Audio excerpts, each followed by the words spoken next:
السلام علیکم ګرانو عزتمندو کتونکو زم ساسو قربا ملک شازي ګرانو عزتمندو کتونکو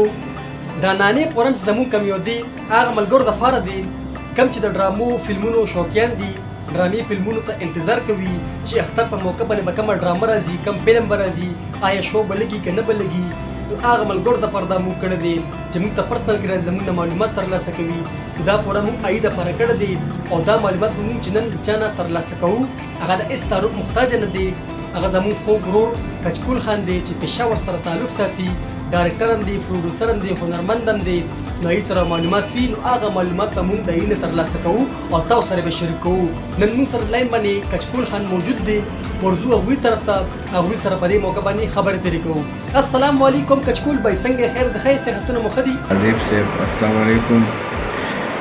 ډاکټر شازیب صاحب څنګه دی خیر دی ټیک ټاک خیر دی جی ستاسو دواګانې دي سرجي موږ لږ د دې نه خبر کړئ چې آیا ستاسو اختر په موقع باندې کمې کمې ډرامې را روان دي هغې نه موږ لږ خبر کړي مو حوالې سره ملک شازیب صاحب زما د خیره سره دوه ډرامې به ریلیز کېږي یو به ریلیز کېږي د میپ فلم پروډکشن بټخیلې نه چې خالد د هغه چینل آنر هم دی او پروډوسر هم دی او ډېره ښه ډرامه ده امجد نوید صاحب د هغې ډایرکټر دی کیمرامین ایم کے خان دی پروډوسر خالد خان پخپله دی او جهانګیر سایل دی پروډوسر او نو ډېر ښه آرټسټان دي پکې او ډېر ښه سبجیکټ د هغه سبجیکټ یې ښه دي ګریډي نو یو نیګیټیو کرکټر دی پکې نو انشاءالله ملګري به ګورو نو ښه به انشاءالله او بله چې کومه زموږ ډرامه ده د هغې نوم دی ورکه مسافري شه چې هغه زیمه او رمضان او خاری دی پکې نواب دی شکیبه ده پکې ثروت علي ده پکې امجد سید دی پکې امجد سید د هغې ډایرکټر هم دی او رایټر یې سی آر صاحب دی نیمه ډرامه موږ په دوبۍ کې پکچرایز کړې ده نیمه په پاکستان کې شوې ده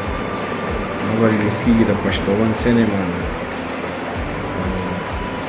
ستاسو ډېره شکریه د پښتو نیوز ملک شازیب جاوید یوسفزی صاحب ډېره مننه تھینک یو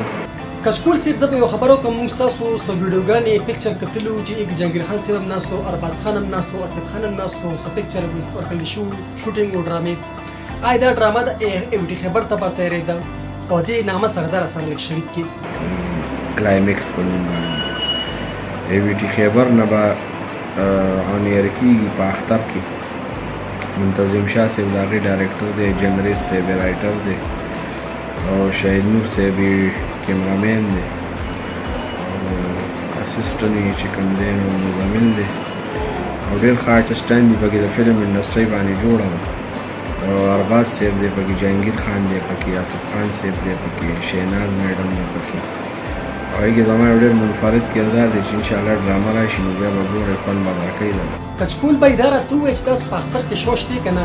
عزیب صاحب تاسو د شو خبره وکړله نو شوګانې خو تقریبا تاسو ته پته ده څه حالات داسې دي او شته دی او زمونږ تقریبا یو دوه ځایونو کې خبرې روانې دي همدلته یو نوښار کې او باټخیله کې نو لا ورځې شته چونکې نو کنفرم کړي مونږ دي نه او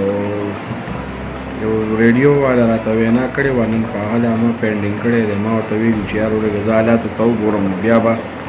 مطلب دې باندې خبره وکړو نو دغه ریډیو والا څه شو دا خو ریډیو خو چونکې ناست دی سټوډیو کې و هغوی به څه پروګرام خپل څه سیټ اپ به د هغوی دي چې هر څه وي نو بهرحال که هغه شو په دغه دوه ځایونه کنفرم شو په دغه ځای شو نو بس دغه خپلو مینهوالو ته څه پیغام ورکول غواړئ اختر را روان دی یاران دوستانو ته زه به خپلو مینهوالو له دا میسج کوم چې چونکې اختر دی نو زما د اړخ نه چې کومې تېرې شوي روژې دي هغوی نیولي دي همدا هغوی مبارک شي او اختر هم ډېر ډېر مبارک شه بس د یو بل خیال دې ساتي یو بل سره د مینه محبت ساتي جی بالکل ګران او عزتمندو کتونکو دا و زموږ نانې پروګرام یقینا چې تاسو به ډېر زیات خوښ کړی وي تاسو ته معلومات ترلاسه شوي وي دا و کچکول خان دې سره موږ د ډرامو حوالې سره خبرې ترې وکړې کمې کمې ډرامې چې به اختر په موقع ریلیز کېږي دا یې ټول تاسو خبر کړئ همدې سره زموږ پروګرام سرته رسي دې ته پوره موږ نه راکړئ اجازت د لوی الله په امان او اختر په انډواس کې مبارک شه